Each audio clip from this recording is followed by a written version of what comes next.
오마이 갓, 아미라, 이것 좀 봐. 설계 도면에서 눈을 떼고 룸메이트 레이첼을 바라보았습니다. 영국에 온 지 6개월. 그녀의 활기 넘치는 목소리는 여전히 제게 신선한 자극이었어요. 무슨 일이에요?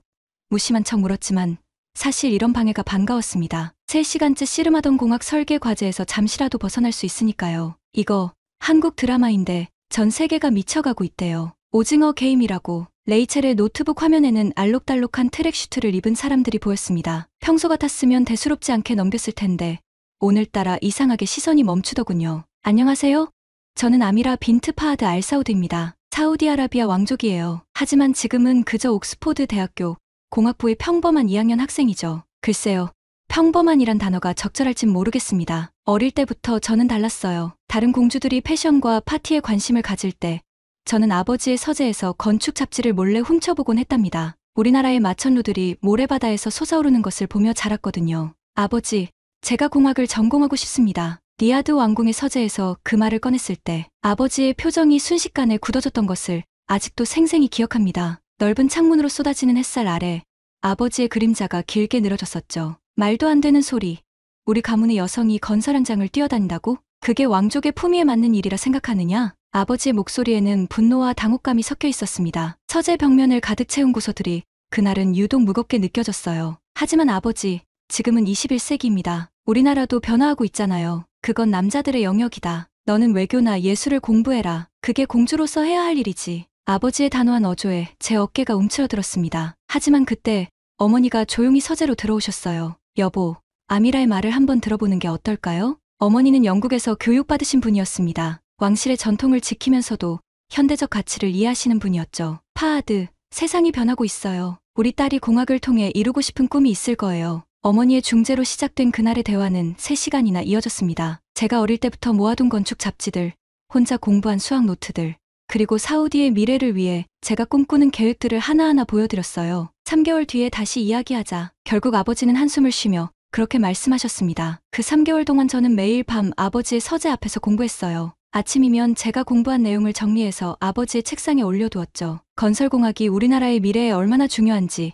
제가 그 일에 얼마나 진심인지를 보여드리고 싶었거든요. 마침내 저는 아버지께 대학 합격 통지서를 보여드렸어요. 옥스포드라면 그래도 체면은 설 것 같구나. 아버지의 허락을 받아낸 그날, 저는 생전 처음으로 아버지를 와락 껴안았답니다. 점잖으신 아버지께서 당황하신 표정이 지금도 잊히지 않네요. 그렇게 저는 영국에 오게 되었습니다. 레이첼, 잠깐만요. 저는 그녀의 노트북 화면을 더 자세히 보기 위해 다가갔습니다. 한국의 드라마를 보는 것은 이번이 처음이었어요. 이슬람 문화권에서 자란 저로서는 생소한 광경이었지만 묘하게 빠져드는 무언가가 있었습니다. 재미있죠? 근데 한국은 이것 말고도 더 대단한 게 많아요. 보세요. 노트북 화면을 뚫어져라 보며 혼잣말이 나왔습니다. 이게 말이 되나요? 정말 미친 것 같아요. 제가 본 것은 사우디의 붉은 사막 한가운데 세워진 거대한 마천루였어요. 그것도 불과 24개월 만에 완공된 건물이죠. 한국의 현대 건설이 이걸 2년 만에 지었다고요? 그것만이 아니에요. 이것 좀 보세요. 그녀가 보여준 다음 기사에는 더 놀라운 내용이 있었습니다. 2010년 두바이에 세워진 828m 세계 최고 높이의 빌딩 부르즈 알리파 500m 높이부터는 한국의 삼성물산이 단독 시공. 이건 정말 한국 사람들은 미친 게 분명해요. 보통은 이런 환경에서 콘크리트 타설이 불가능하다고 배웠는데 말이죠. 화면을 넘길수록 더 놀라운 기록들이 나왔습니다. 리아드 메트로 공사는 지하 50m 안반층을 뚫고 완성한 176km 지하철 노선. 다른 나라들은 10년이 걸릴 거라 했지만 한국 기업은 4년 만에 완공했고 주베일 산업항은 사막 한가운데 인공항구를 건설했는데 매일 수백만 톤의 모래와 싸우며 세계 최대 규모의 해수담 수화 시설도 함께 건설했다고 해요. 야스 아일랜드는 아부다비의 바다를 메워 만든 인공섬으로 수심 15m의 바다를 3년 만에 육지로 만들어버린 기술력에 입을 다물지 못했어요. 어떻게 이런 일들을 사람이 할 수 있죠? 저는 한국이라는 나라가 점점 궁금해졌어요. 이게 어떻게 가능할까요? 그건 그들만의 특별한 비결이 있다고 합니다. 팔리팔리라고 부른다던데. 팔리팔리. 빨리빨리라는 뜻이래요. 한국 특유의 빠른 추진력과 끈기를 뜻하는 말이기도 하죠. 저는 그 말을 곱씹어 보았습니다. 빨리빨리. 그들은 단순히 서두르기만 하는 게 아니었어요. 불가능해 보이는 목표를 세우고 그것을 실현하기 위해 미친 듯이 노력하는 정신이었던 거죠. 기사를 찾다 보니 네옴시티 소식도 있었어요. 한국 기업들이 진출한다는 내용이었죠. 그 순간 저는 깨달았습니다. 우리나라의 미래가 될 네옴시티가 이 미친 기술력이 있다면 정말 사막 위에 천국을 만들 수 있지 않을까요? 제가 당장 한국에 가봐야 할 것 같아요. 레이첼이 놀란 눈으로 저를 바라보며 말했어요. 하지만 왕실에서 허락할까요? 네.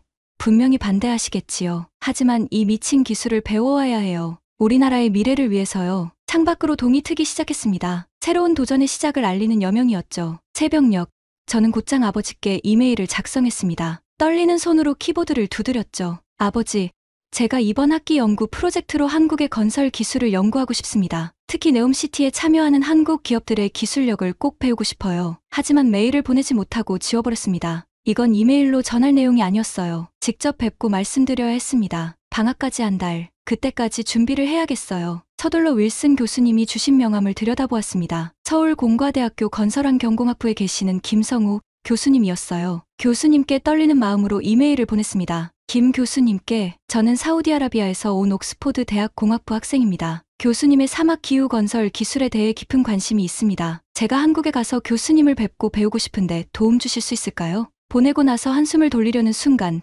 놀랍게도 바로 답장이 왔습니다. 새벽 4시가 넘은 시각이었는데도 말이죠. 아미라 학생, 한국의 건설 기술에 관심을 가져주어 기쁩니다. 마침 다음 달에 네온 프로젝트 관련 기술 세미나가 서울에서 열립니다. 관심 있다면 참석해보는 것은 어떨까요? 심장이 빠르게 뛰기 시작했습니다. 이것은 기회였어요. 하지만 동시에 큰 도전이기도 했죠. 어떻게 아버지를 설득할 수 있을까? 그때 문득 어머니의 말씀이 떠올랐습니다. 때로는 꿈을 위해 용기를 내야 할 때가 있단다. 저는 결심했습니다. 아버지를 직접 설득하러 사우디로 가기로 했어요. 다음 날 아침 첫 비행기로 리야드로 향했습니다. 리야드 국제공항에 도착했을 때는 한낮에 뜨거운 태양이 정수리를 내리쬐고 있었습니다. 왕실 의전팀은 제가 갑자기 귀국한다는 소식에 분주히 움직였지만 저는 그들의 의전을 최소화해달라고 부탁했어요. 오늘은 그저 아버지를 뵈러 온 딸로 가고 싶었습니다. 왕궁으로 향하는 차 안에서 저는 태블릿으로 한국 건설사들의 자료를 다시 한번 훑어보았습니다. 특히 눈에 띄는 것은 더라임 프로젝트 관련 내용이었어요. 170km 길이의 직선 도시,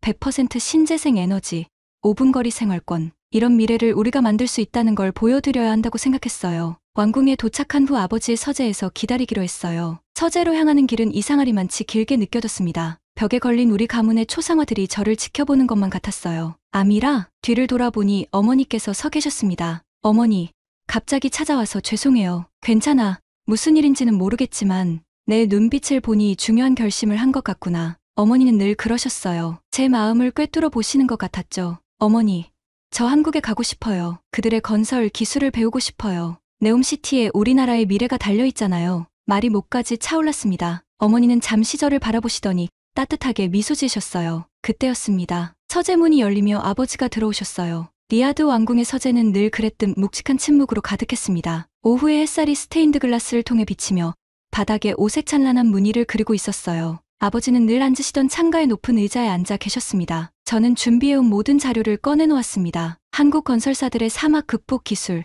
네옴시티 프로젝트의 청사진, 그리고 제가 밤새 정리한 연구 계획서까지. 하지만 어머니의 말씀대로 차가운 숫자와 도면만으로는 부족했어요. 그래서 저는 제가 꿈꾸는 미래에 대해 이야기하기 시작했습니다. 사막의 모래바람 속에서도 우뚝 선 초고층 빌딩들, 태양열로 움직이는 미래도시, 그리고 그곳에서 새로운 삶을 시작할 우리 국민들의 모습까지. 특히 한국 기업들이 개발한 스마트 건설 기술이 이 모든 것을 어떻게 현실로 만들 수 있는지 설명했어요. 아버지는 처음에는 굳은 표정이셨지만 제가 이야기를 이어갈수록 조금씩 관심을 보이기 시작하셨습니다. 특히 한국 건설사들이 이룬 불가능한 기록들, 50도가 넘는 열기 속에서도 하루 만에 한 층을 올리는 기술, AI와 로봇이 협력하는 미래형 건설 현장, 그리고 그들만의 빨리빨리 정신에 대해 이야기할 때는 눈빛이 달라지셨어요. 아버지, 저는 단순히 건물을 짓는 것이 아닌 우리나라의 새로운 미래를 만들고 싶습니다. 한국의 기술력은 그 꿈을 현실로 만들 수 있는 열쇠예요. 침묵이 이어졌습니다. 서재의 시계 소리만이 간간히 들려왔어요. 아버지는 창밖의 리야드 도시를 바라보시더니 마침내 입을 여셨습니다. 3개월이라고 서울에서 열리는 세미나에 다녀오너라. 하지만 조건이 있다. 아버지의 조건은 명확했습니다. 첫째, 현지 왕실 대사관의 보호 아래 있을 것. 둘째, 매주 상세한 보고서를 제출할 것. 그리고 마지막으로 이 경험이 실제로 우리나라에 도움이 된다는 것을 증명해 보이라는 것이었습니다. 그렇게 저희 한국행이 결정되었습니다. 이것은 단순한 유학이나 연수가 아닌 우리나라의 미래를 위한 첫걸음이었어요. 그리고 저는 몰랐습니다. 이 결정이 제 인생을 완전히 바꿔놓게 되었어요. 새벽 4시, 리야드 국제공항은 이른 시간임에도 분주했습니다. 아랍 전통 의상 대신 청바지와 블라우스 차림의 저를 본 공항 직원들은 의아한 눈길을 보냈지만 왕실 경호원들의 모습에 곧 고개를 숙였습니다. 아버지께서는 마지막으로 당부의 말씀을 보내셨습니다. 절대 혼자 다니지 말 것, 항상 대사관과 연락을 유지할 것, 그리고 조심하거라. 13시간의 비행. 창밖으로 끝없이 펼쳐진 구름을 바라보며 한국에서의 시간을 상상했습니다. 수많은 질문들이 머릿속을 맴돌았어요. 그들의 기술은 정말 제가 본 것처럼 대단할까? 사우디의 더위와 모래를 정말 극복할 수 있을까? 인천국제공항에 도착했을 때의 첫 느낌을 잊을 수 없습니다. 현대적인 건물에서 뿜어져 나오는 시원한 바람, 정확하게 움직이는 자동화 시스템들, 그리고 무엇보다 놀라웠던 것은 공항철도였어요. 와, 대단하다. 저도 모르게 소리를 질렀습니다. 우리나라에서는 상상도 할 수 없는 속도로 달리는 전철이 마치 미래에 온 것 같은 느낌을 주었거든요. 서울로 향하는 길은 또 다른 충격의 연속이었습니다. 빽빽하게 들어선 고층 빌딩들 사이로 첨단 기술의 흔적이 곳곳에 보였어요. 특히 건설 현장을 지날 때마다 눈을 뗄 수 없었습니다. 저기 보세요. 타워 크레인이 혼자 움직이고 있어요. 함께 온 경호원 나디아가 신기한 듯 가리켰습니다. 그것은 AI가 통제하는 무인 크레인이었어요. 작업자 없이도 정확하게 자재를 운반하는 모습이 인상적이었죠. 롯데호텔에 도착해서야 긴장이 조금 풀렸습니다. 창밖으로 보이는 서울의 야경은 마치 SF 영화의 한 장면 같았어요. 특히 한강을 따라 늘어선 초고층 빌딩들의 모습은 압도적이었습니다. 저는 세미나가 열리기 전 교수님의 소개로 현대건설 연구소에 방문하기로 했습니다. 사우디 공주라는 특권 때문이었는지는 모르겠지만 다행히 연구소에서 허락해 주었죠. 내일이면 현대건설 연구소를 방문하는군요. 일정표를 확인하며 가슴이 두근거렸습니다. 드디어 제가 그토록 보고 싶었던 한국의 미친 기술력을 직접 볼 수 있다는 생각에 설렘이 가득했어요. 용인에 위치한 현대건설 연구소는 마치 미래 도시의 한 장면 같았습니다. 차에서 내리자마자 눈앞에 펼쳐진 건물들은 제가 알던 연구소의 모습과는 달랐어요. 통유리로 된 외벽에는 태양광 패널이 설치되어 있었고 건물 사이사이에는 푸른 정원이 조성되어 있었습니다. 최민호 박사가 안내하는 실험동으로 들어서자 저도 모르게 숨을 들이켰습니다. 12층 높이의 거대한 공간에는 실제 크기의 건물 구조물이 세워져 있었고 그 주위로 수십 대의 로봇들이 분주히 움직이고 있었어요. 이곳은 세계 최대 규모의 건설기술 실험동입니다. 50도가 넘는 극한의 더위는 물론 초속 30m의 모래 폭풍까지 재현할 수 있죠. 그의 설명을 들으며 실험동을 둘러보는데 갑자기 굉음과 함께 건물 전체가 흔들렸습니다. 아, 놀라지 마세요. 지진 실험 중이에요. 리히터 척도 8.0 강도의 지진도 견딜 수 있는 구조물을 테스트하고 있거든요. 다음 실험실에서는 더 놀라운 광경이 펼쳐졌습니다. 사우디 사막의 모래를 직접 가져와 특수 처리하는 현장이었어요. 이게 말이 되나요?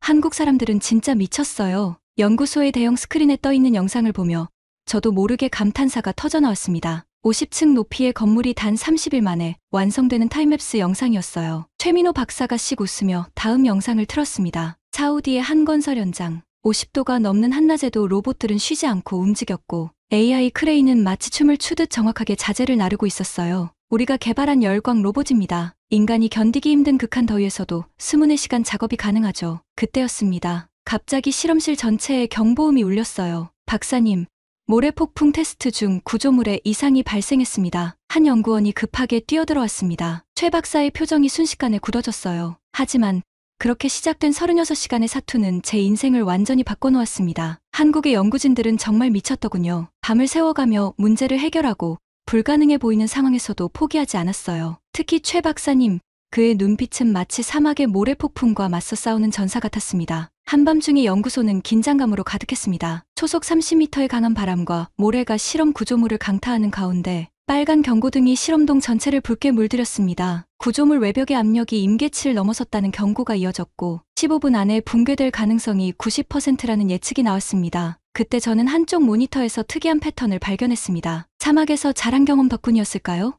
모래 입자들이 마치 의도적으로 한 지점을 공격하는 듯한 움직임이 눈에 들어왔습니다. 이는 우리 사우디 사막에서만 발견되는 특이한 소용돌이 현상이었습니다. 연구진들은 즉시 새로운 해결책을 모색하기 시작했습니다. 한국 연구진들의 첨단 기술력과 제가 가진 사막에 대한 실제 경험이 만나 시너지를 일으켰습니다. 구조물 외벽의 각도를 미세하게 조정하고 AI 알고리즘을 현지 기후 데이터로 재학습시키는 작업이 밤새도록 이어졌습니다. 새벽 3시 모두가 지쳐갈 무렵 최민호 박사는 반전 카드를 꺼내들었습니다. 그동안 비밀리에 개발해온 스마트 샌드 실드 프로젝트였습니다. 모래 입자의 움직임을 전자기장으로 제어하는 이 혁신적인 기술은 사막에서의 건설을 완전히 새로운 차원으로 끌어올릴 수 있는 잠재력을 가지고 있었습니다. 연구진들은 밤을 새워가며 이 기술을 실험 구조물에 적용했습니다. 피곤함도 잊은 채 모두가 한 가지 목표를 향해 달렸습니다. 마침내 36시간이 지나고 실험은 예상을 뛰어넘는 결과를 보여주었습니다. 구조물은 무사했습니다. 그리고 그들은 사막의 모래 폭풍을 제어할 수 있는 새로운 가능성을 발견했습니다. 이는 단순한 실험의 성공을 넘어 네옴시티와 같은 미래 도시 건설의 새로운 장을 여는 순간이었습니다. 최 박사의 연구팀은 이 성과를 바탕으로 더 큰 도전을 준비하기 시작했습니다. 그리고 저는 이 혁신적인 순간의 한 부분이 되었다는 사실에 가슴이 뛰었습니다. 제가 꿈꾸던 사우디의 미래가 바로 여기서 시작될 것 같았습니다. 그날 밤 호텔 스위트룸의 창가에 서서 서울의 야경을 바라보았습니다. 그리고 제 노트북에는 두 통의 메일이 열려 있었습니다. 우선 옥스포드 대학교에 보내는 휴학 신청서였습니다. 6개월간 한국건설기술연구원의 특별연구원으로 일하게 해달라는 내용이었죠. 휴학 신청서를 보내고 나서 잠시 고민을 했습니다. 그날 밤 서울의 야경이 특별하게 느껴졌습니다. 호텔 63층에서 바라보는 도시의 불빛은 마치 사막의 별들처럼 반짝였습니다. 며칠간의 경험이 제 인생을 완전히 바꿔놓았다는 것을 실감하는 순간이었습니다. 현대건설 연구소에서 목격한 기술들이 하나둘 떠올랐습니다. 세계에서 가장 큰 실험동에서 본 초고층 빌딩 테스트, 50도의 극한 더위에서도 완벽하게 작동하는 AI 건설 로봇들, 그리고 모래 폭풍을 아예 새로운 자원으로 활용하는 혁신적인 기술까지요. 특히 인상 깊었던 것은 스마트 샌드 실드 기술이었습니다. 전자기장으로 모래 입자의 움직임을 제어해 건물을 보호하는 이 기술은 그동안 사막을 개발의 장애물로만 여겼던 우리의 생각을 완전히 바꿔놓았습니다. 두 번째로 아버지께 보낼 장문의 이메일에는 이렇게 적었습니다. 사랑하는 아버지, 이곳에서 제가 발견한 것은 단순한 건설 기술이 아닙니다. 한국은 불과 60년 전만 해도 세계에서 가장 가난한 나라였다고 합니다. 전쟁의 폐허 위에서 그들이 이룬 것은 단순한 경제 성장이 아닌 인류의 한계를 뛰어넘는 혁신이었습니다. 그들은 사막을 정복하는 것이 아니라 사막과 공존하는 방법을 찾아냈습니다. 50도의 열기를 에너지로 전환하고 모래폭풍을 건설 자재로 활용하며 안개에서 물을 추출하는 기술까지도요. 이것이 바로 우리 사우디가 꿈꾸는 미래를 현실로 만들 열쇠입니다. 네옴시티는 단순한 건설 프로젝트가 아닙니다. 이는 우리 아랍의 새로운 르네상스가 될 것입니다. 한국의 기술력과 우리의 비전이 만나면 불가능은 없다고 확신합니다. 6개월이라는 시간은 길어 보일 수 있습니다. 하지만 이곳에서 배우는 모든 순간이 우리나라의 미래를 위한 투자가 될 것입니다. 부디 저희 선택을 이해해 주시기 바랍니다. 창밖으로는 여전히 수많은 건설 현장의 불빛이 반짝이고 있었습니다. 스문의 시간 쉬지 않고 움직이는 타워 크레인들, 밤새 일하는 건설 로봇들, 한국인들의 이 미친 추진력이 그들을 세계 최고의 기술 강국으로 만들었다는 것을 이제는 이해할 수 있었습니다. 다음 날부터 시작될 연구원 생활을 생각하니 가슴이 뛰었습니다. 최 박사 팀과 함께할 새로운 프로젝트들, 배워야 할 수많은 기술들, 그리고 어쩌면 그와 함께 보내게 될 시간들까지. 침대에 누워 잠들기 전 알라께 깊은 감사를 드렸습니다. 이런 기회를 주신 것과 한국이란 작은 나라가 이룬 거대한 기적을 보게 해주신 것, 그리고 우리나라의 새로운 미래를 함께 만들어갈 수 있는 용기를 주신 것에 깊은 감사를 드렸습니다. 이렇게 저희 새로운 여정이 시작되었습니다. 앞으로의 6개월은 분명 쉽지 않을 것입니다. 하지만 이 도전이 우리 사우디의 새로운 역사를 쓰는 첫걸음이 될 것이라 믿습니다. 그리고 어쩌면 제 인생의 가장 특별한 시간이 될지도 모르겠습니다. 오늘의 이야기는 사우디, 공주 아미라의 용기 있는 도전에 관한 것이었습니다. 전통적인 왕실의 반대를 무릅쓰고 공학도의 길을 선택했던 그녀에게 박수를 보냅니다. 오늘의 이야기를 통해 우리는 한국의 기술력이 세계에 미치는 영향력과 서로 다른 문화가 만나 만들어내는 새로운 가능성을 보았습니다. 그리고 무엇보다 불가능해 보이는 꿈에 도전하는 용기의 가치를 배웠습니다. 지금까지 지수튜브의 지수였습니다. 구독과 좋아요, 알림 설정도 잊지 마시고요. 다음 영상에서 또 만나 뵙겠습니다. 감사합니다.